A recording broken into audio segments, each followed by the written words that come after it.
আসসালামু আলাইকুম সবাইকে। আপনারা কেমন আছেন? তো লাস্ট কয়েকদিন ধরেই খালি শুনে আসতেছি কি যে জাতীয় সংগীত চেঞ্জ করা হোক। কেউ বলতেছে জাতীয় সংগীত এতকালেও যখন চেঞ্জ হয়নি এখনও চেঞ্জ হবে না। আর কেউ বলতেছে এখনই চেঞ্জ করা হোক, এটাই সময়। আহ, আসলে কোন জিনিসটা চেঞ্জ করা যায় বা কোন জিনিসটা চেঞ্জ করা যায় না, এই জিনিসটা আমাদের বুঝতে হবে। পৃথিবীর সব কিছুই চেঞ্জ করা যায়, এমন কিছু নাই আপনি চেঞ্জ করতে পারবেন না। শুধুমাত্র একটা জিনিস আপনি চেঞ্জ করতে পারবেন না, সেটা কি জানেন? আপনার নিজেকে। আমরা মানুষ এমন একটা জিনিস, আমরা পৃথিবীর সব কিছুই চেঞ্জ করতে পারি কিন্তু নিজেকে চেঞ্জ করতে পারি না। এটা খুবই অসম্ভব একটা ব্যাপার, পৃথিবীর সবচেয়ে কঠিন কাজের মধ্যে একটা।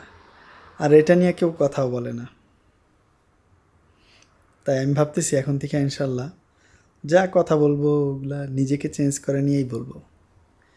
এতদিন খুব চিল্লাচিল্লি করছি, গলায় ব্যথা হয়ে গেছে, ঠান্ডা লাগছিল।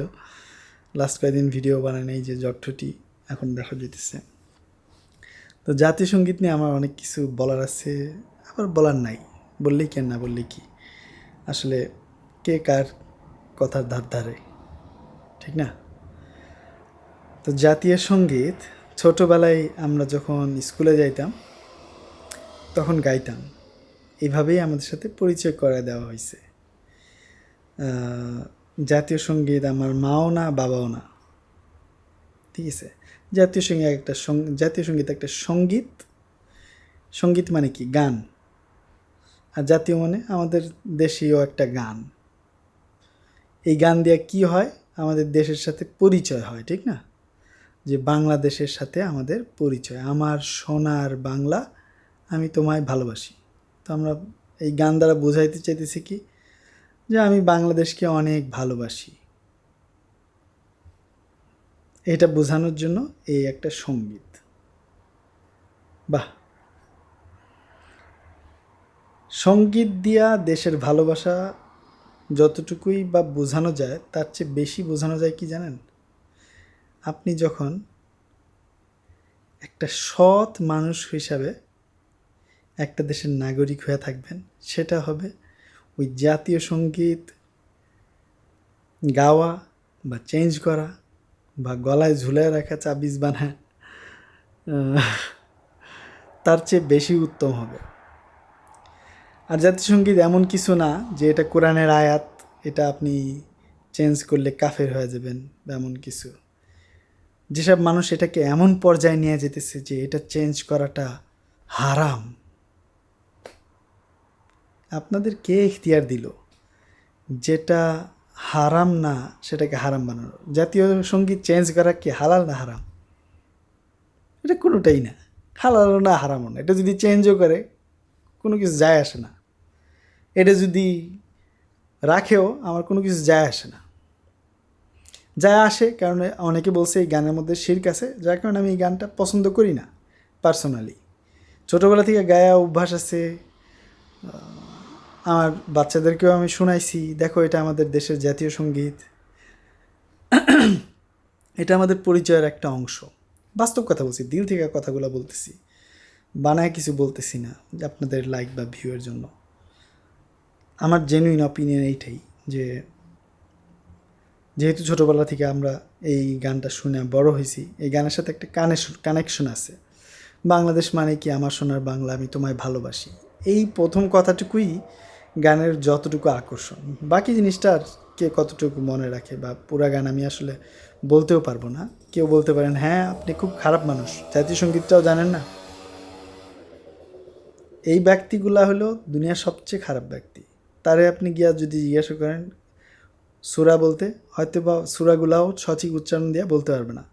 তার চেয়ে নিকৃষ্ট মানব কে আছে যে যাকে আল্লাহ সুবহানাহু ওয়া তাআলা এত সুন্দর করে দুনিয়াতে পাঠাইলেন, তার চেহারাটাকে সুন্দর করে মায়ের গর্ভে তৈরি করলেন, আল্লাহ সুবহানাহু ওয়া তাআলা তাকে ভালোবাসা দুনিয়াতে পাঠাইলেন আল্লাহর ওয়ার্শিপের জন্য, আল্লাহর উপাসনার জন্য, আর সে আল্লাহকে অস্বীকার করে বা আল্লাহ ব্যতীত অন্য কাউকে উপাসনা করে। ঠিক আছে? তো সেই ধরনের ব্যক্তি যখন একটা কিছু বলে সেটার কোনো ভ্যালু নেই। কারণ আপনারা যদি সত্যবাদী হতেন তাহলে আল্লাহর উপর আপনাদের শুকরিয়া সবসময় থাকতো। বাংলাদেশে হঠাৎ করে এই কি বলবো, একটা পলিটিক্যাল অ্যাওয়ারনেস বা ইনভলভমেন্ট এটা সবার মধ্যেই জায়গা উঠছে। যেহেতু ছাত্ররা এই জিনিসটাকে আঁকড়ে ধরছে বাংলাদেশের, এই সাথে সাথে প্রত্যেকের মনের মধ্যে যা যা কথা আছে সবাই বলা শুরু করছে। তার মানে এই না যে সবই ঠিক, আমি যা বলতেছি সোশ্যাল মিডিয়াতে তাই ঠিক। এই আইডিয়াটা আমার কাছে মনে হয় খুবই খারাপ, যে একটা মানুষ একটা কিছু বলল সোশ্যাল মিডিয়াতে, তার ফলোয়ার হয়তো বা একটু বেশি বা কম আছে, আর আমরা মনে করে নিতেছি হ্যাঁ সে যদি বলছে এটা ঠিক, আর সে যদি বলে নাই তাহলে এটা ঠিক না। এটা ভুল ধারণা। আসলে কোনো কিছু সঠিক বা বেঠিক এটা আমাদের মাপার জন্য একটা স্ট্যান্ডার্ড থাকতে হবে, আর সেইটা মাপার স্ট্যান্ডার্ড আমার কাছে মনে হয় কেবলমাত্র শরিয়া।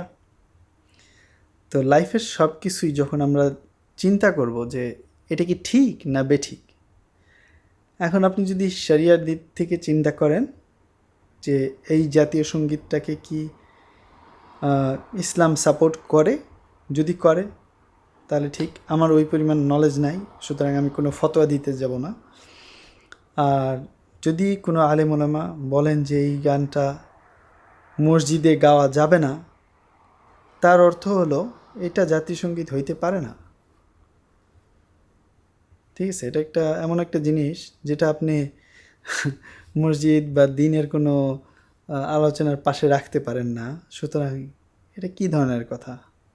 জাতীয় সঙ্গীত এমন একটা সঙ্গীত হওয়া দরকার যেটা আপনি জিহাদের ময়দানে দেশের শত্রুর সাথে লড়াই করতেছেন তখন গাইতে পারবেন। কথাটা বুঝতে পারছেন? কত বড় পাওয়ারফুল একটা জিনিস। এখন আমার কথা হলো কি, এই জিনিসটা গাওয়ার সাথে সাথে কয়েকটা জিনিস থাকতে হবে। এক হলো আপনার উদ্দীপনা, একটা হলো দেশের ভালোবাসা, একটা হলো আল্লাহর শুকরিয়া। ঠিক আছে? সব কিছু এর মধ্যে থাকতে হবে।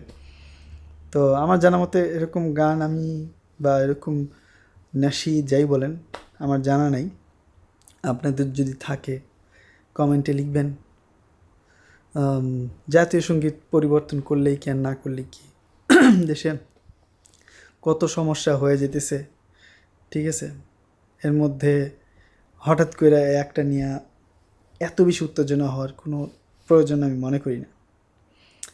আমার কাছে ব্যাপারটা মনে হইতেছে কি জানেন, মনে হইতেছে একজনের প্যান্ট নষ্ট হয়ে গেছে, কিন্তু সে ওই গলার চেন নিয়ে ব্যস্ত। ঠিক আছে?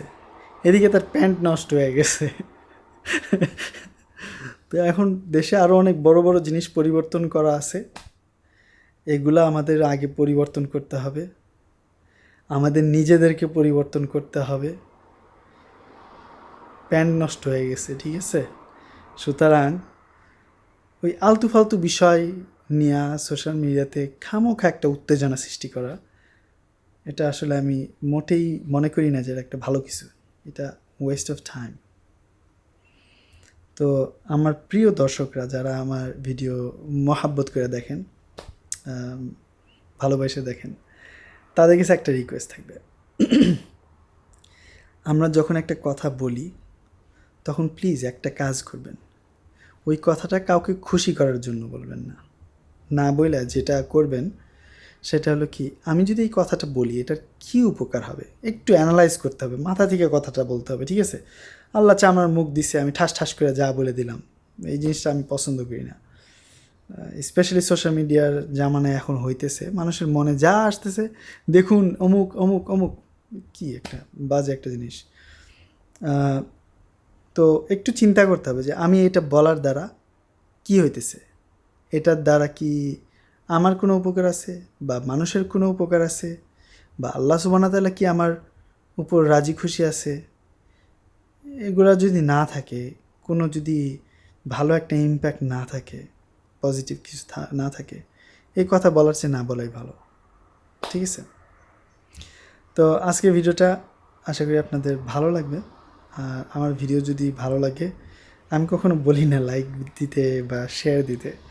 যারা ভিডিও শেষ পর্যন্ত দেখেন তারা হলেন আমার অথেন্টিক ফলোয়ার্স। তাদের কাছে একটা রিকোয়েস্ট থাকবে, অন্তত আপনারা আমার ভিডিওগুলোতে লাইক দিবেন, কমেন্ট করবেন, ভালোবাসাটা শেয়ার করবেন, জানাবেন। আমি যতটুকু সময় পারি ইনশাআল্লাহ আপনাদের কমেন্টে রিপ্লাই দেব। সবাই ভালো থাকবেন। আসসালামু আলাইকুম ওয়া রাহমাতুল্লাহি ওয়া বারাকাতুহু।